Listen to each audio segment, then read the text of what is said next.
আপনি খুব সহজেই ইয়োস্ট এসইও প্লাগইনের মাধ্যমে আপনার ব্লগ ওয়েবসাইটে ব্লগ বা পোস্ট সেট করতে পারবেন। এর আগে আমাদেরকে জানতে হবে ইয়োস্ট এসইও প্লাগইন কি। এটি ওয়ার্ডপ্রেসের একটি অন্যতম সেরা পাওয়ারফুল এসইও প্লাগইন। এটি সঠিক নিয়মে একটি ব্লগ বা আর্টিকেল লিখতে সাহায্য করে। ব্লগ লেখার জন্য আমাদেরকে বিভিন্ন কৌশল অবলম্বন করে লিখতে হয়, আর এভাবে একটি ব্লগ সকল কৌশল মেনটেন করে সঠিকভাবে লেখা হচ্ছে কিনা তা খুব সহজেই এই প্লাগইনের মাধ্যমে যাচাই করা ও ঠিক করা যায়। ইয়োস্ট এসইও প্লাগইনের মাধ্যমে কি করা যায়?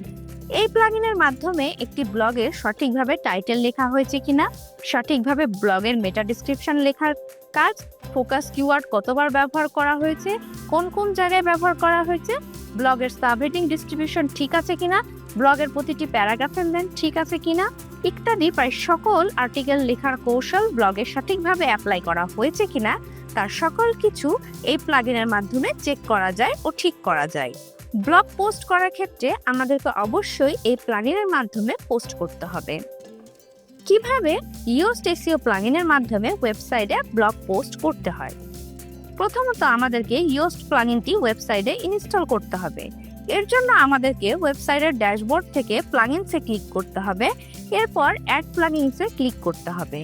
এখানে সার্চ অপশনে গিয়ে লিখতে হবে ইয়োস্ট। এরপর Yoast SEO advance SEO with real time guidance and built in AI প্লাগইনটি ইনস্টল করতে হবে। এর জন্য ইনস্টল নাও ক্লিক করতে হবে। ইনস্টল হয়ে যাওয়ার পর অ্যাক্টিভে ক্লিক করতে হবে।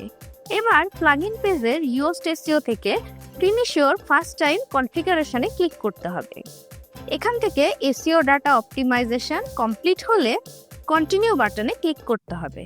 এরপর does your site represent an organization or person select করতে হবে।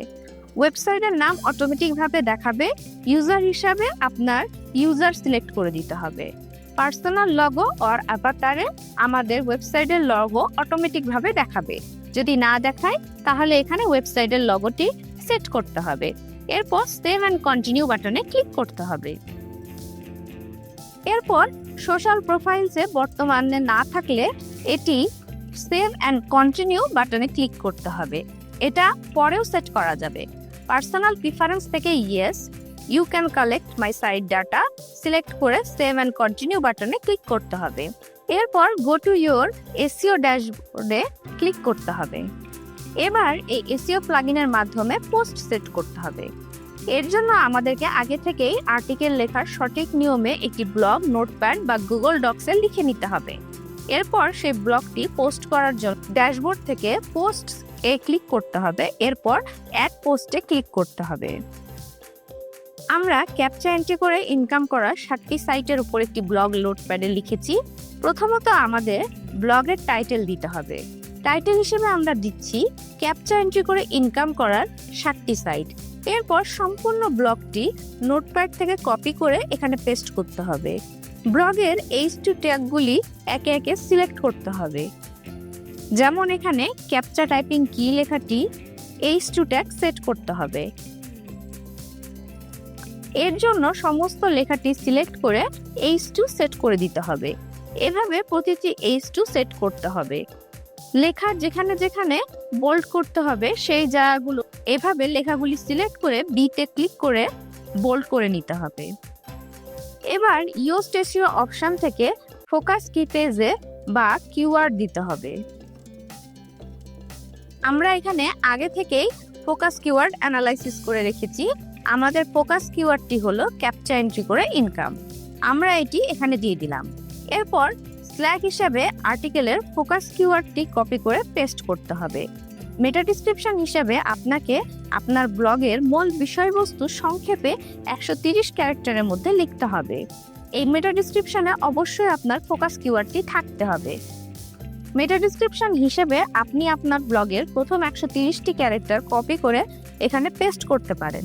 তবে আপনাকে অবশ্যই মনে রাখতে হবে আপনার ব্লগের প্রথম 130টি ক্যারেক্টারের মধ্যে ফোকাস কিওয়ার্ডটি যেন অবশ্যই থাকে। এখন প্রশ্ন হলো এই মেটা ডেসক্রিপশন কি?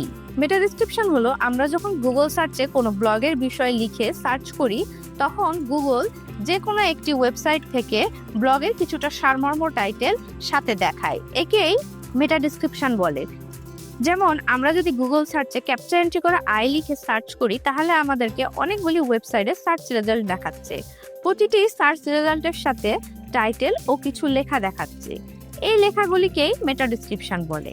ইয়োস্ট এসইও প্লাগইনে মেটা ডেসক্রিপশন সেট করার পর একটি কম বা বেশি হলে আপনাকে দেখাবে। এটা যদি কম হয় বা বেশি হয় তাহলে হলুদ দেখাবে।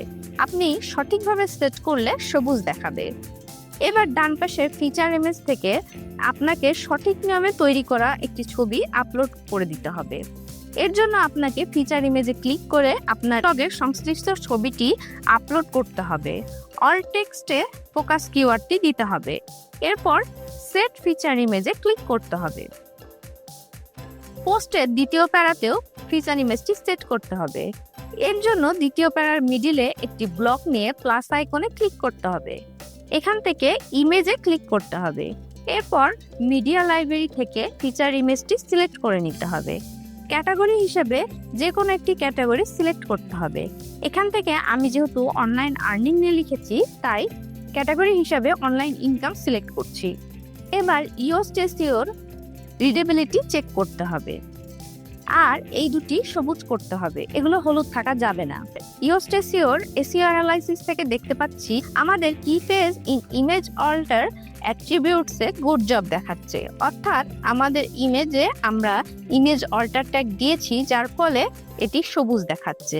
আমরা যদি না দিতাম তাহলে এখানে হলুদ দেখাতো। আমাদেরকে অবশ্যই এটি সবুজ করতে হবে।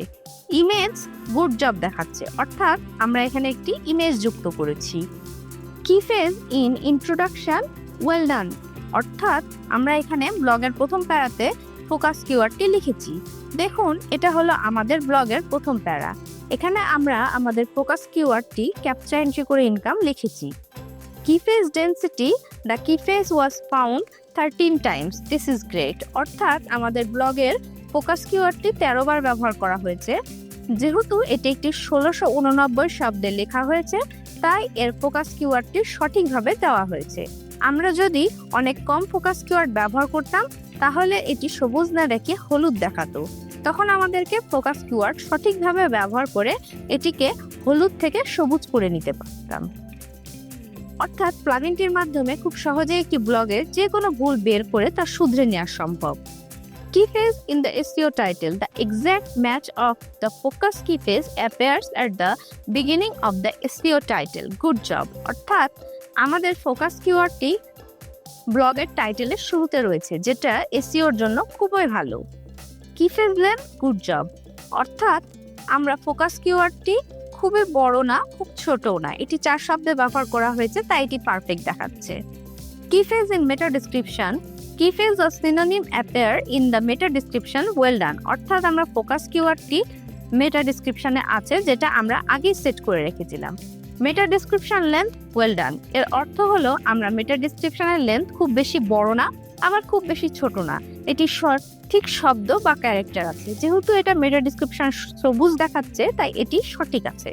Previously used key phrase, you have not used this key phrase before, very good, অর্থাৎ একটি ফোকাস কিওয়ার্ড এই ওয়েবসাইটের একটি ব্লগেই ব্যবহার করতে হবে। একটি ফোকাস কিওয়ার্ড দিয়ে একাধিক ব্লগ লেখা যাবে না। যেহেতু আমরা এই ফোকাস কিওয়ার্ডটি অন্য কোনো ব্লগে লেখা নাই, তাই এটি সঠিক দেখাচ্ছে। Single title, you don't have multiple H1 headings, well done, এর অর্থ হলো আমরা আমাদের এই ব্লগে একটি মাত্র H1 ট্যাগ রয়েছে, আর H1 ট্যাগটি হলো আমাদের ব্লগের টাইটেল। একটি ব্লগে কখনোই একটির বেশি H1 ট্যাগ ব্যবহার করা যাবে না, অর্থাৎ ব্লগের মধ্যে টাইটেল ব্যতীত কোথাও H1 ব্যবহার করা যাবে না। আপনারা সাবহেডিং ডিস্ট্রিবিউশনে H2, H3, H4 ইত্যাদি ক্রমানুসারে ব্যবহার করতে পারেন।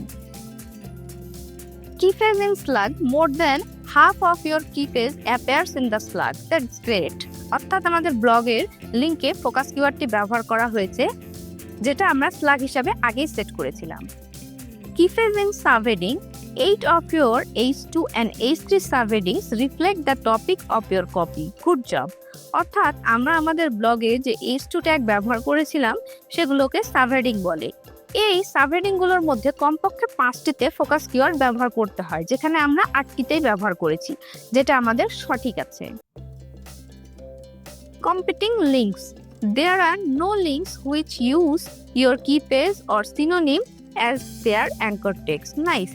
অর্থাৎ আপনি যদি ব্লগে কোন আউটবাউন্ড লিঙ্ক বা ইন্টারনাল লিঙ্ক ব্যবহার করেন, সেই লিঙ্কের ভেতরে আপনার দেওয়া ফোকাস কিওয়ার্ডটি থাকা যাবে না, যেটা এই ব্লগে নেই।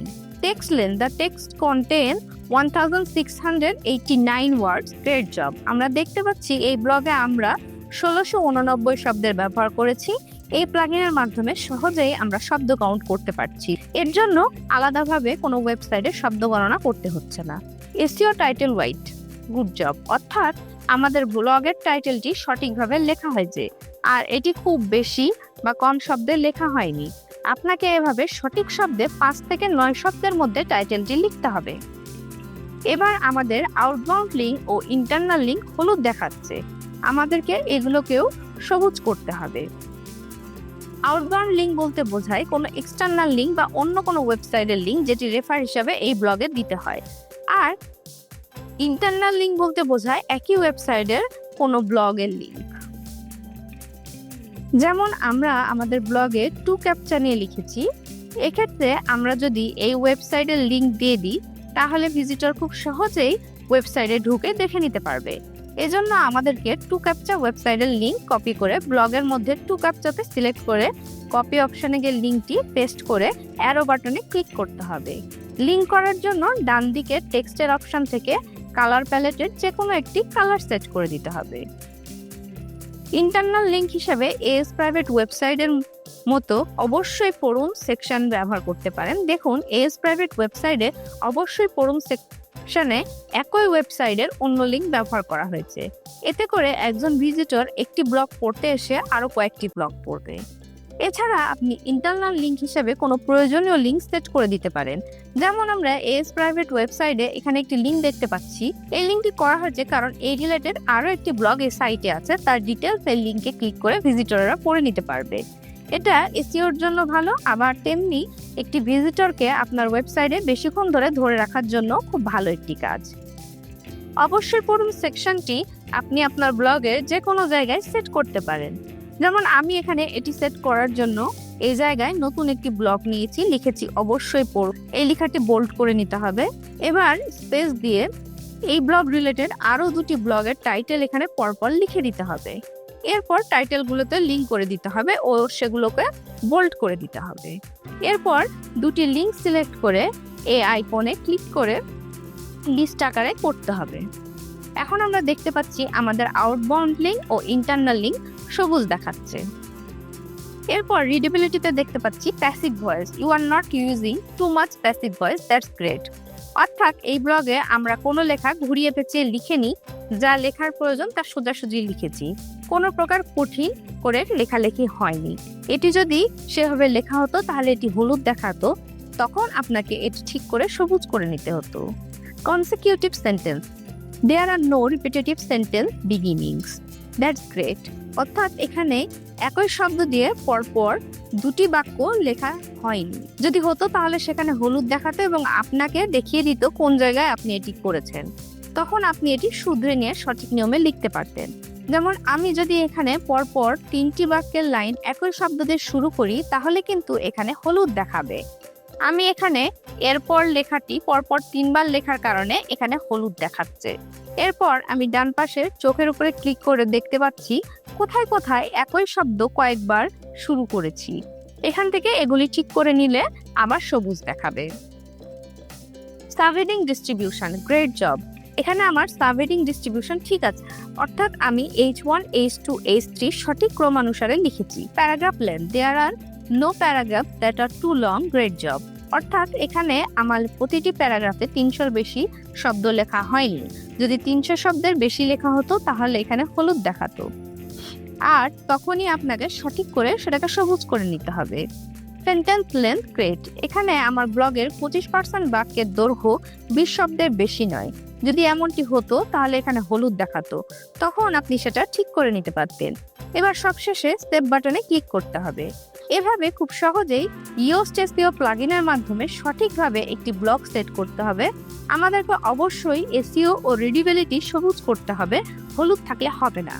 আমরা এতক্ষণ যেভাবে এই প্লাগইনের মাধ্যমে কম্পিউটার থেকে ব্লগ সেট করে দেখালাম, ঠিক একইভাবে আপনি মোবাইল থেকেও ব্লগ সেট করতে পারবেন।